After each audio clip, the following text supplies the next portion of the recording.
The way that you relate to time is what determines your potential. Now let me explain. There's really only two ways to relate to time. There's through the lens of pure possibility, and then there's through the lens of, oh shit, I don't want to repeat the past, which is a little austere to think of it that way, but we need to add that kind of levity into the way that we relate to time and to ourselves, because we have a lot of density that we navigate on a daily basis. We have all of the shit that we've experienced in our lives, all of the past pain, all of the trauma, all of the feelings of not being good enough, of failing, and all those things, and we're afraid to repeat them. Now that's a natural, safe thing to cultivate as a human being. But when we fear repeating our past, we're only trying to avoid a future that doesn't exist. We're never fully embodying our power in the present moment. And there's a huge distinction between playing life trying just not to lose and playing life to be fully present, embodied, and ready to win, ready to actualize the potential that you came here to actualize. So I like to define time as uncertainty, because time is this hilarious construct that none of us quite understand. I don't think we're supposed to. And uncertainty only has those two options. It's either expansive and entertains this idea of pure possibility in your life, or it's a threat to who you think you are. It's a threat to you because it poses concerns about repeating past pain and failures and hurt.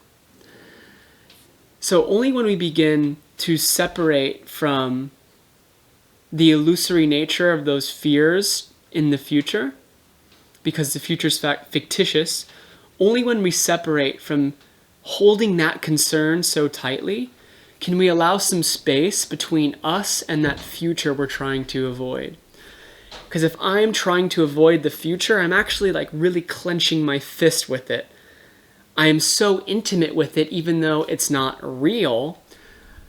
I'm creating the very future I'm trying to avoid by being in avoidance and resistance and opposition to it. So if you're focusing on avoiding a future, you're still giving your focus to that future. You're trying not to lose versus trying to win. Two different directions to apply your energy. So what I'm interested in helping you discover for your own self is that we don't have to default to relating to time unconsciously through fear.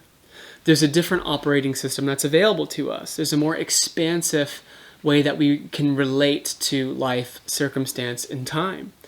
And as a creative individual, there's a way that we can collaborate with uncertainty in a way that heightens and amplifies the energy, the essence, and the impact of our work. Because when we begin to release the need to control outcomes, to try to control the future, to try to control what's happening in life around you, so much becomes available to be used in your creative expression. Imagine all of the energy that you allocate to thinking about the future, to having future-based concerns, to dreaming about one day how all of your problems will be solved.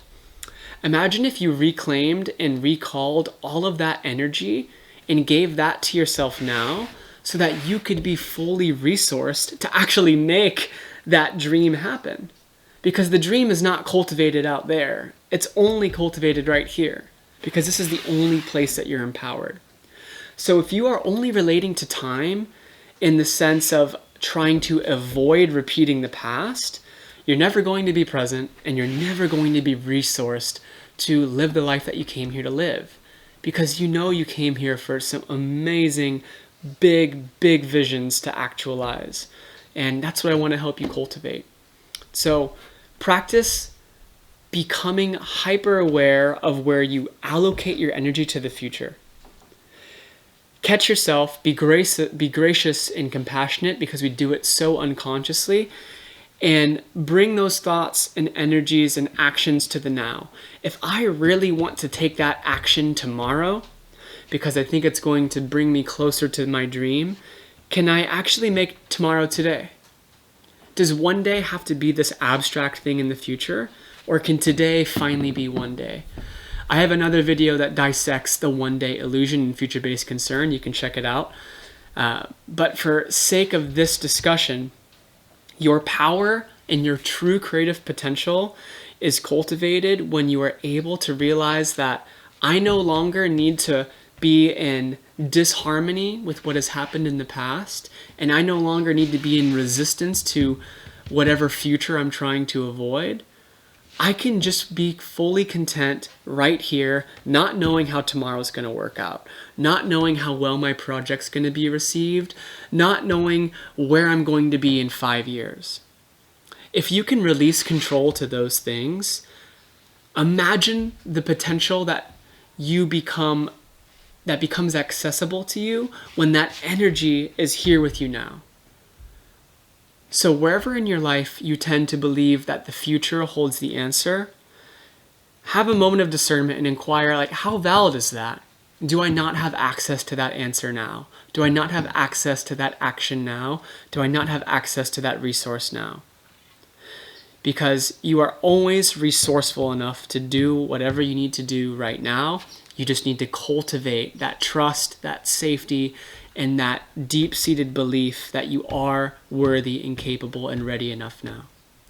So I hope this is super helpful for you all. Thank you all for listening to the end. Links in the description for ways that I can help you, and looking forward to connecting with you in the next one. Ciao.